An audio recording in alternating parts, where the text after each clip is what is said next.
Hey guys, Brian Haywood here. Welcome back to my Beards and Banjos YouTube channel. And we're going to talk about the silicones and the sulfates and all that kind of stuff. A few months ago there was some videos that came out talking about silicones that's often used in conditioners, and then also sulfates that are often used in shampoo. I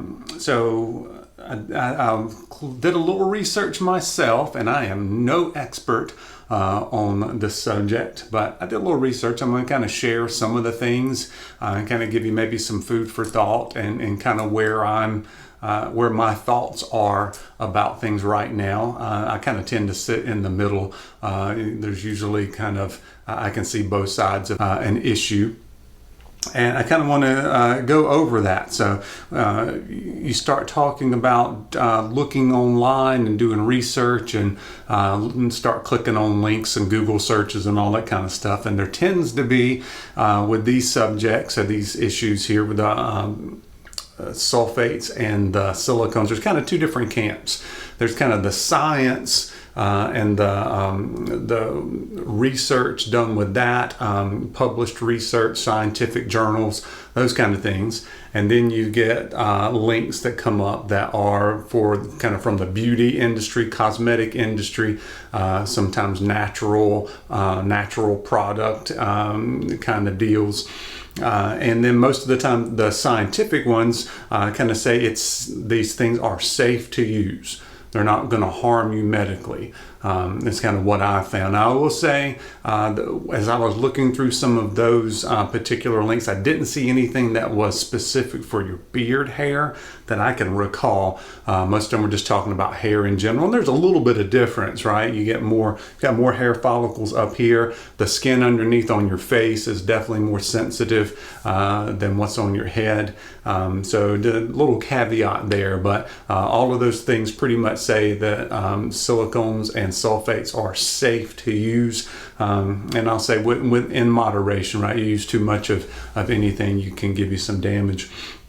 Then you start looking on the beauty industry side, and they say that's about, it's bad for your hair, and it's for reasons like it might have buildup or for silicones, or it might be too harsh of a chemical with the sulfates, too much detergent. It can dry out your skin. All right, so kind of two different things there. They're not necessarily mutually exclusive. So there's a little bit of room in between.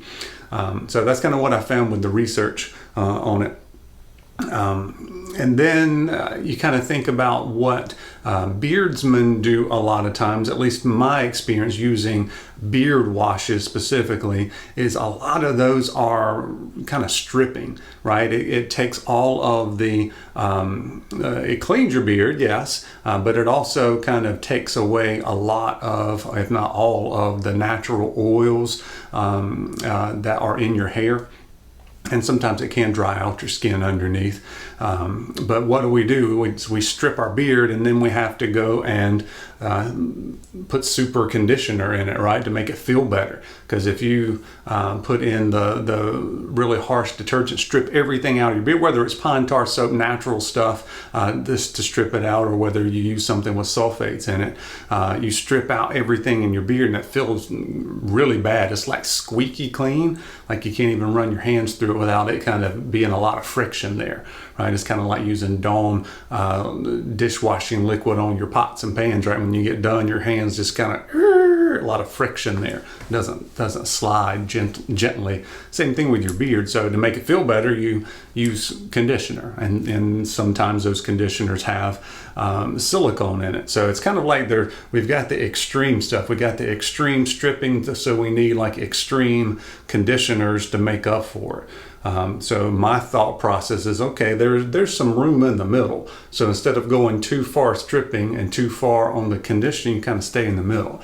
And if you guys watched my series last month, I went basically 30 days without using a beard conditioner of any type, whether it had silicones or not. And after the first 5 days, everything kind of seemed to work well. And the reason I think is because I was using a gentle beard wash. The one from Barden is the best one I found for not to strip your beard hardly any at all. So when I get finished using this, I can still run my hands through it. It feels really good and clean, but not stripped at all. I think that was why.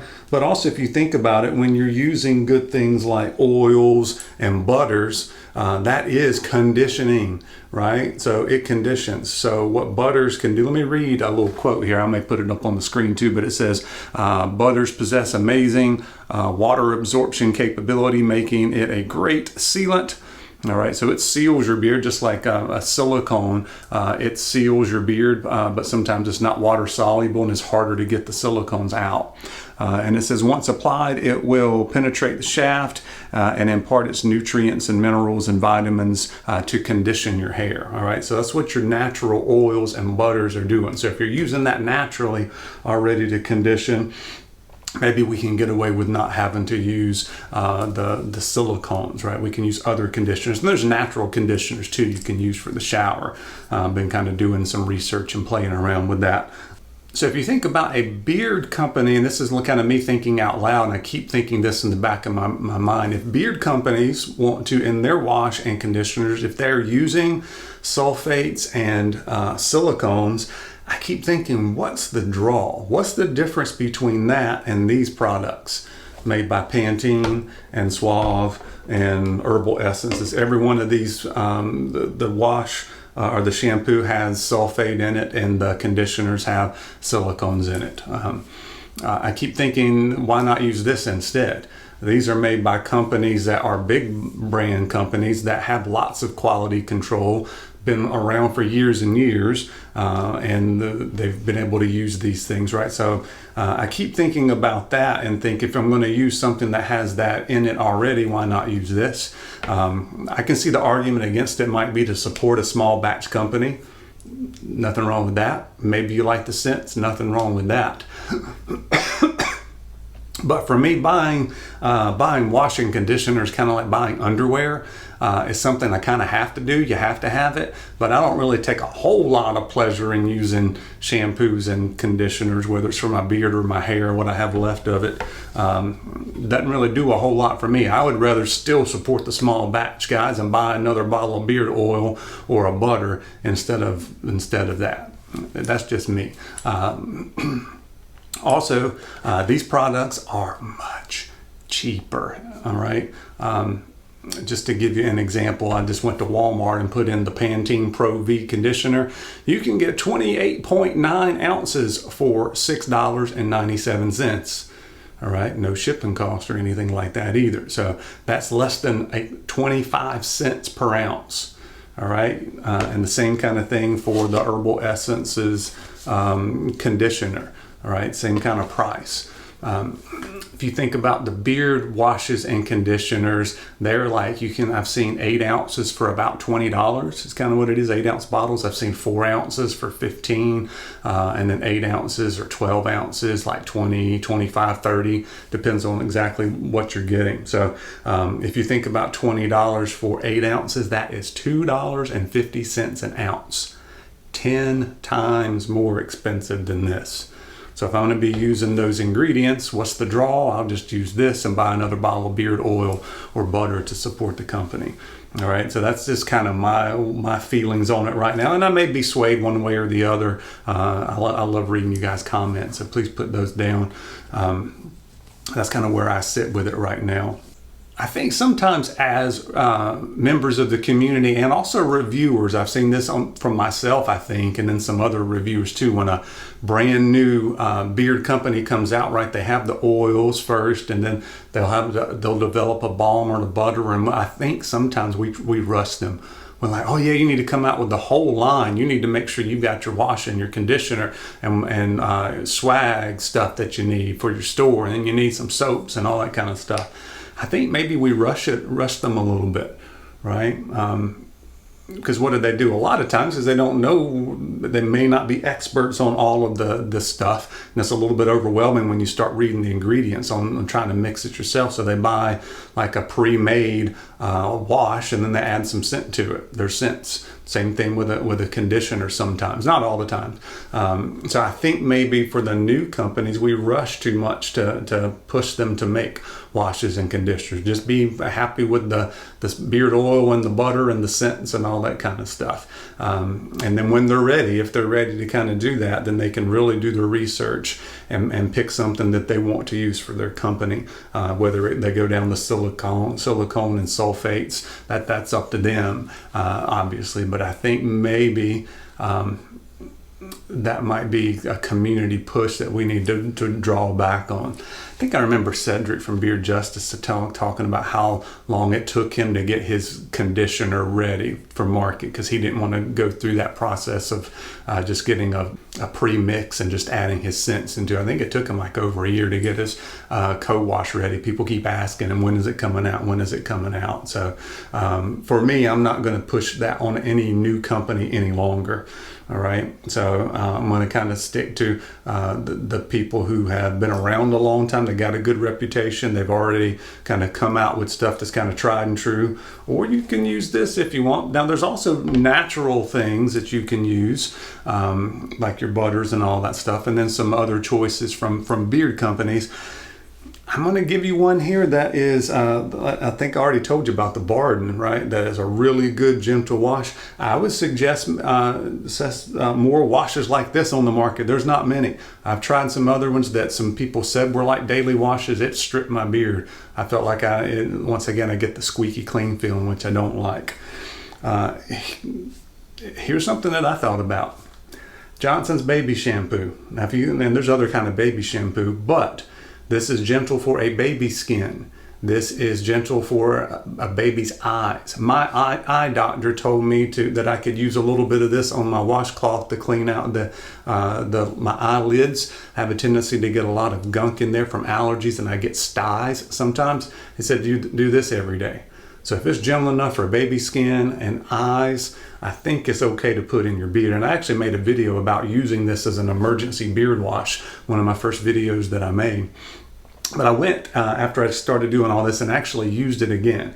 And to me, it's about the same kind of feeling as Barden's wash. It's got different ingredients. But I want to challenge you guys, if you have this in your house, or you can go pick up a little trial, a little sample travel kit size of this from Walmart or something, try it in your beard. Let me know how it feels when you get finished. Do you feel like you need a conditioner? Does your beard feel clean?